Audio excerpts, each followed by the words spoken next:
Bonjour. Le film de Netflix, Le Cercle des Neiges, raconte l'histoire vraie et remarquable de l'accident d'avion dans les Andes en 1972 et du vaillant combat des passagers pour leur survie au cours de 72 jours brutaux. Voici que sont devenus les survivants et c'est juste après ça.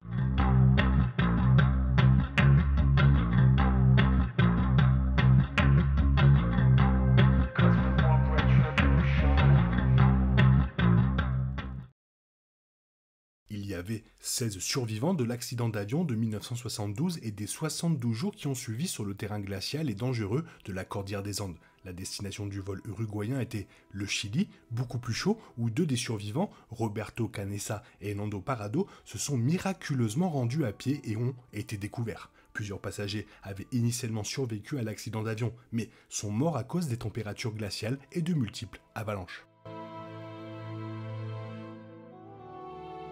Gustavo Zerbino est devenu directeur et PDG de la Fédération uruguayenne de rugby, titre qu'il détient toujours. Il est également président de la Proprietary Formulation Chamber en Uruguay, une organisation qui regroupe des laboratoires multinationaux. Zerbino est également un conférencier motivateur et un expert dans les domaines de la gestion de l'adversité, du leadership et de la motivation, s'exprimant dans de nombreux collèges réputés à travers le monde.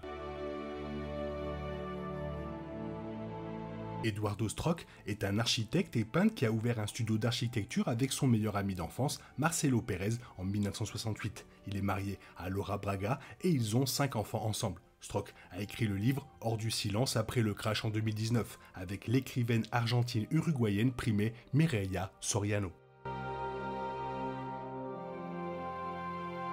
Alvaro Mangino a continué à vivre une vie relativement calme après les événements de l'accident d'avion des Andes en 1972. Mangino était l'un des survivants qui a contribué au livre Les survivants de Pierre-Paul Reed. Mangino s'est marié, a fait carrière dans la climatisation et le chauffage et est maintenant grand-père vivant à Montevideo. Antonio Tintin Vicetin a récemment fêté ses 70 ans en 2023. Après avoir été sauvé du crash, il a étudié le droit et a travaillé dans l'emballage plastique et l'industrie alimentaire. Vicentin est devenu vice-président de la Fédération uruguayenne de rugby, membre du conseil d'administration de la fondation Viven, conférencier motivateur et grand-père. Pedro Algorta a actuellement 72 ans. À la suite de l'accident d'avion des Andes, Algarto a quitté Montevideo pour Buenos Aires, en Argentine, où il a poursuivi ses études en économie à l'Université de Buenos Aires. Il a finalement obtenu une maîtrise en administration des affaires de l'Université de Stanford en 1982. Il a écrit le livre Into the Mountain, The Extraordinary True Story of Survival in the End and the Aftermath en 2016. C'est Alfredo Pancho Delgado qui a convaincu Numa Tocati de les rejoindre sur le vol vers le Chili. Suite aux événements de l'accident d'avion, Delgado est devenu un conférencier public et motivateur qui a beaucoup parlé des aspects religieux du cannibalisme auquel lui et ses compagnons survivants ont participé. Delgado a depuis vécu une vie tranquille, mais il est apparu en 2012 au Chili sur le 40e anniversaire de la catastrophe pour jouer au rugby avec les survivants. Roy Harley s'est marié à l'âge de 28 ans en 1978. À l'époque, il avait une jeune fille et étudiait le génie civil. Il fait des apparitions dans les documentaires Alive, 20 Years Later en 1993, Stranded en 2017 et Independent Lens en 2009. José Coche Luis Inciarte est décédé en 2023 à l'âge de 75 ans des suites d'un cancer et de graves problèmes osseux. Avant sa mort, il s'est marié et a eu 3 enfants et plusieurs petits-enfants. José est devenu directeur de l'Association nationale des producteurs de lait et directeur de la Coopérative nationale des producteurs de lait de l'Uruguay. En 2018, il a écrit le livre Mémoire des Andes.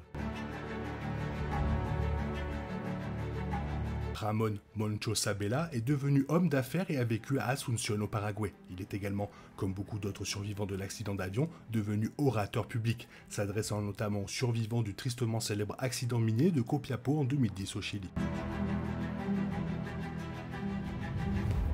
Javier Metol est décédé d'un cancer en 2015. Après avoir perdu sa femme Liliana lors des événements qui ont suivi l'accident d'avion, il s'est remarié avec Ana Maria avec qui il a eu 4 enfants. Il a travaillé dans l'industrie du tabac.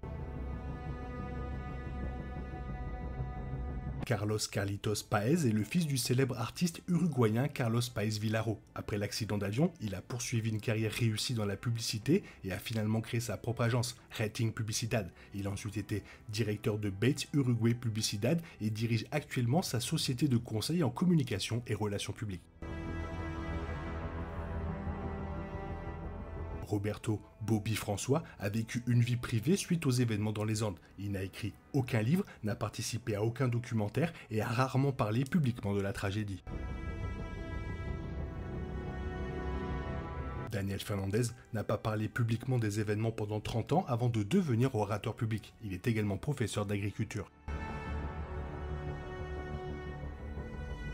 Adolfo Fito Strock a ensuite travaillé dans l'agriculture et est devenu père de 4 enfants. Il a été présenté dans les documentaires Independent Lens, Alive 20 Years Later et Strained.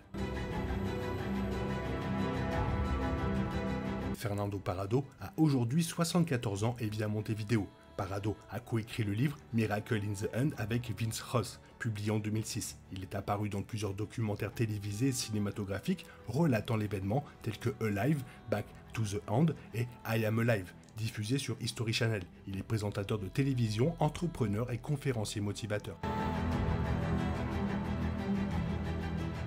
Roberto Canessa est devenu cardiologue, pédiatrique et conférencier motivateur. Canessa était étudiant en médecine lors de l'accident d'avion et a offert son aide à de nombreux survivants. Canessa a ensuite enseigné à l'Université de la République et s'est même présenté à la présidence de l'Uruguay en 1994, mais n'a pas gagné.